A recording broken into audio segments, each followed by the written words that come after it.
morning mga kaanay. Ayan, gagawa na naman tayo na panibagong video. Gagawa ako ng ulam naman namin ngayon. Yun ay yung udong na may halong manok. So, let's go. So, simulan na natin ang pagluluto ng ulam namin ngayon. Ito yung ulam na lulutuin ko, guys. Pakita ko sa inyo. Yung ulam na lulutuin ko ngayon, yung may udong, tapos yung may chicken na halo. Ayan. Yan naman ang ulam namin ngayon. So, let's start to cook, guys. Ayan, mga kaanay, simulan na natin. Babalatan ko muna itong gagamitin ko. Tsaka, i-chop ko lang to. Wow, social chop. Itabi ko lang. Kasi baka walang space na naman.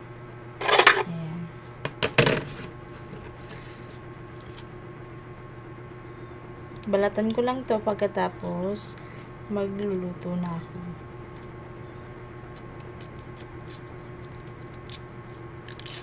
Ang kunat ng balat. Parang balat ng matanda. Ayan. Ito yung ulam namin ngayon. Kasi kagabi, yung ulam namin is manok din. Yung tinula. Ayun, yun yung ginawa ko. Ngayon, nalagyan ko ulit ng udong, special udong, kasi kailangan may sabaw parati kasi yung anak namin, tsaka darating mamaya yung asawa ko galing sa paghahabal-habal. Ayan, simple lang palagi yung ulam namin, pero masarap naman kasi may halong may pagmamahal.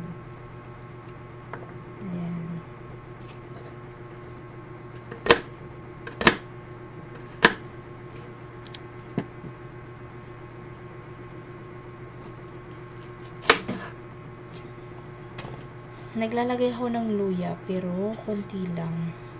Kasi hindi gusto ng asawa ko yung may maraming nakalagay na luya tsaka bawang, sibuyas. Di siya kumakain nun.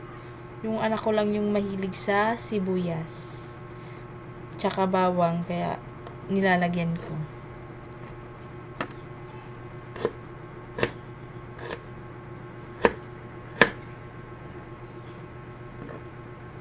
Ayan, tapos na ako maghiwa, magbalat. Kukuha lang ako naglalagyan. Ito siya.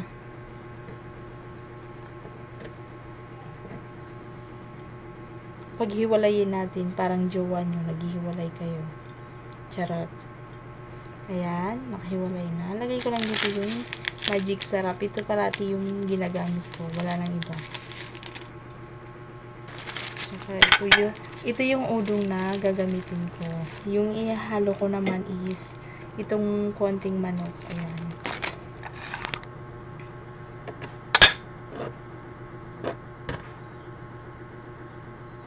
Punasan ko lang. Bali guys, malinis naman yung pinupunasan ko. Pinunas ko lang kasi yung sibuyas. Ayan. Hindi ko alam kung saan ko sisimulan.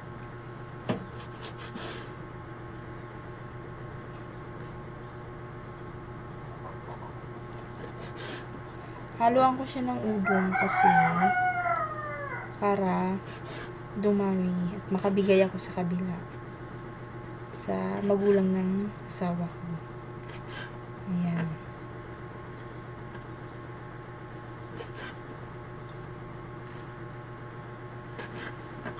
Hawain ko lang to guys, pagkatapos saka na natin lutuin. Igigisa ko muna yung sibuyas, bawang at luya. Tsaka ko nalalagyan ng tubig. Ilagay yung special udong.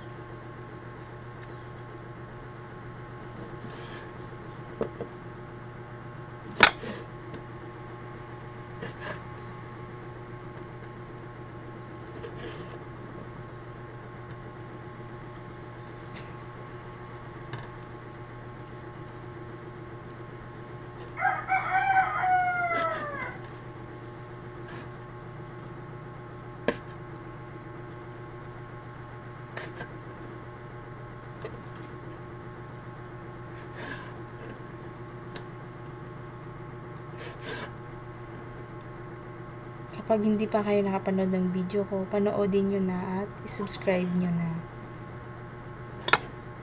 Para palagi kayong updated sa akin.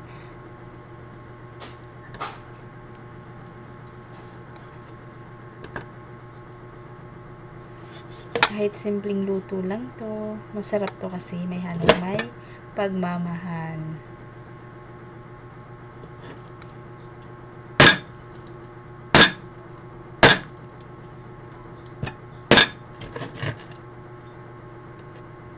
May buto.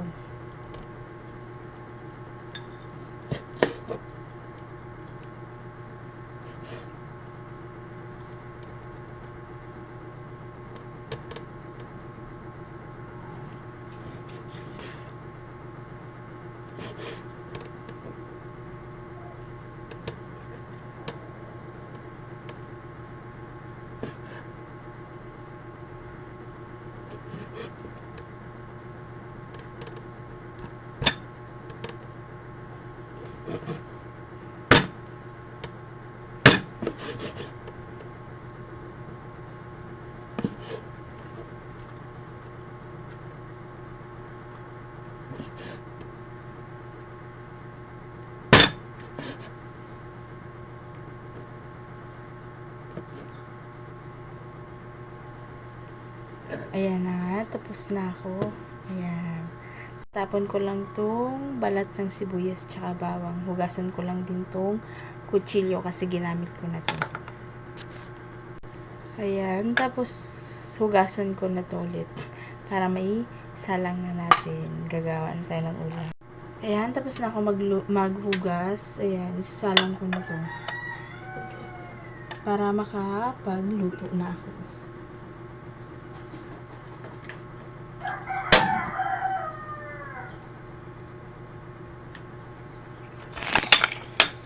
Igigisa ko lang tong sibuyas tsaka yung bawang at luya. Saka ko na siya lalagyan ng tubig.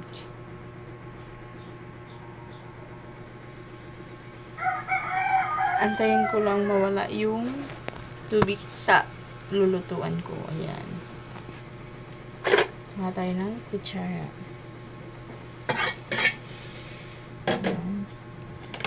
Lagyan ko lang ng konting mantika. Kasi may mantika na yung manok. Panggisa lang sa sibuyas tsaka bawang at luya.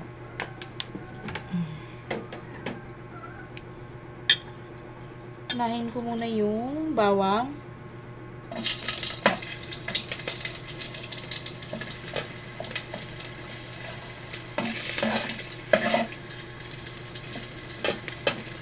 Pagkatapos ng bawang, yung sibuyas naman.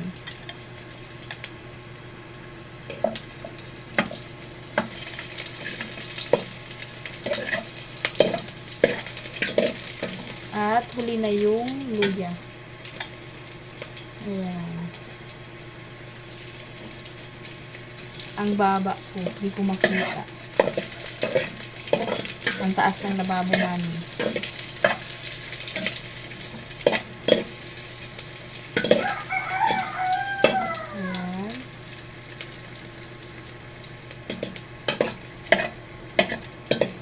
Tapos, ilagay ko na to. Igisa ko muna to.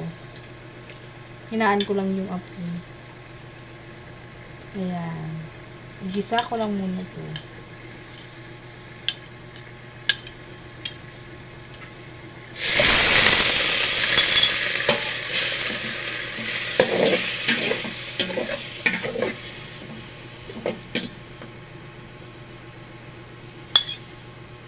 Ayan, nagisa ko na. Ilagay ko na yung manok na ihahalo ko sa ulo. Igigisa ko lang muna konti para mahalo yung amoy ng sibuyas tsaka bawang luya. Tapos na yan, lalagyan ko na ng tubig. Kuha nga tayo ng tubig. Lalagyan ko na siya ng tubig. Sabaw.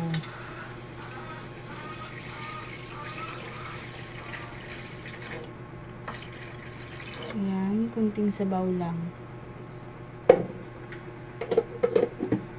Pagkatapos, pag kumulo na siya, saka ko na to ilalagay. Tapos, yung magic sarap. Doon ko na siya lalagyan ng timpla.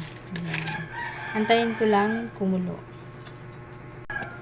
So, habang inaantay ko, lalagyan ko siya ng takip para kumulo agad. Ayan. Ang ganda ng nilulutuan ko, no? Sana, kung sino man yung may bukang loob, mabigyan ako ng magandang ganito. Charot. Pero okay na to sa akin kasi galing pa yan sa lula ko, binigay sa akin simula nung nag-aasawa ako. Kaya iniingatan ko. Ayan, hintayin ko lang kumulo ito. Saka ko to ilalagay. Ayan, mga kaanay, nalagyan ko na siya ng tubig. Antayin ko lang kumulo para malagay ko na yung udong. Tsaka, malagyan ko na siya ng magic sarap. Ayan, antayin ko lang siya kumulo. Ayan, titignan ko na kung kumukulo na siya. Ayan, kumukulo na nga. So, ilalagay ko na itong 3 udong. Ito na siya. Ilalagay ko na yung udong. Kasi kumukulo na siya.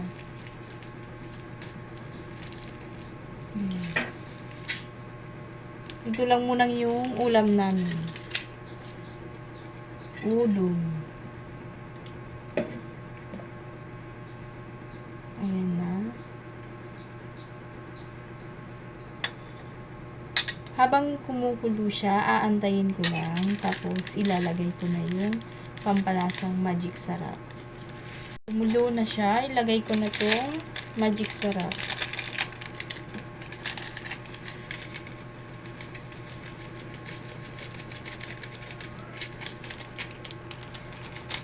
Ayan. Tapos, ihahalo-halo ko lang konti. Tapos, lagyan ko na siya ng asin.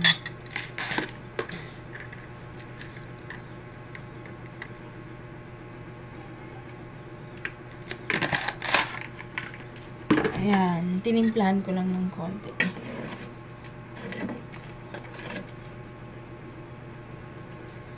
Titikman ko lang kung okay na siya.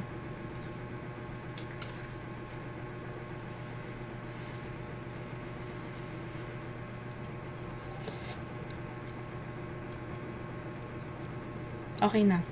Okay na yung lasa niya. Tikman ko ulit.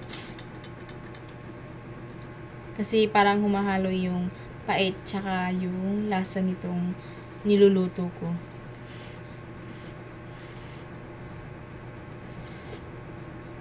Okay na nga.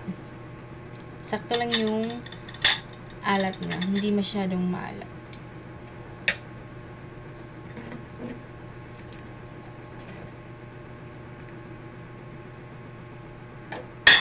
Tatakpan ko. So, antayin ko lang ulit na kumulo. Pagkatapos, tapos na yun. Ayan, ang lakas na lang kulo niya. So, hahainin na natin siya. Ilalagay na natin siya sa mangkok. So, tara, ilagay na natin. Para makita natin yung ganda niya. Bawal natin patagalin kasi ma-overcook yan. Tsaka, magiging, ano na yan, di na special odong yan. So, tara na, isali na natin. Ayan, titignan ko na kung kumukulo na. Ayan, kumukulo na nga siya. So, ayan, patayin ko na. Kasi, okay na siya. Tapos na ako, isasalin ko na lang to sa mangkok.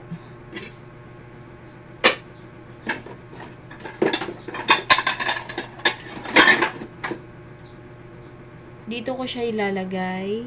So, tignan nyo. At panoodin nyo.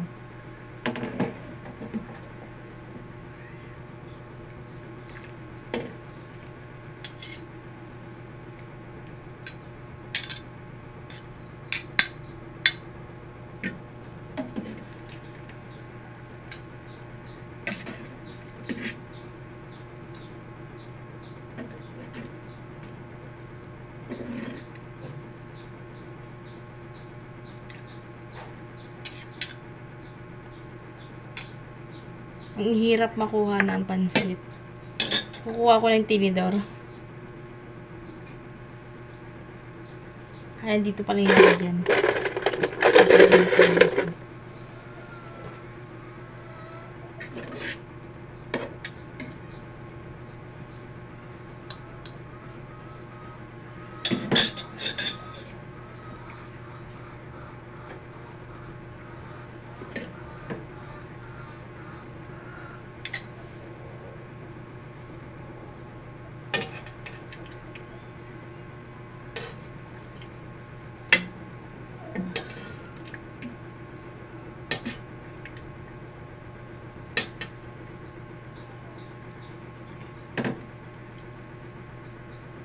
Ilagay ko, nangangalay ako.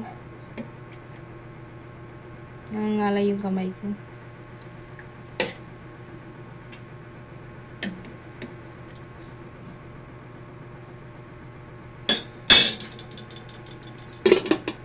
At ito na siya. Tapos na. Ayan. Ayan na siya mga kaanay. Na ihain ko na sa mangkok. At ito ay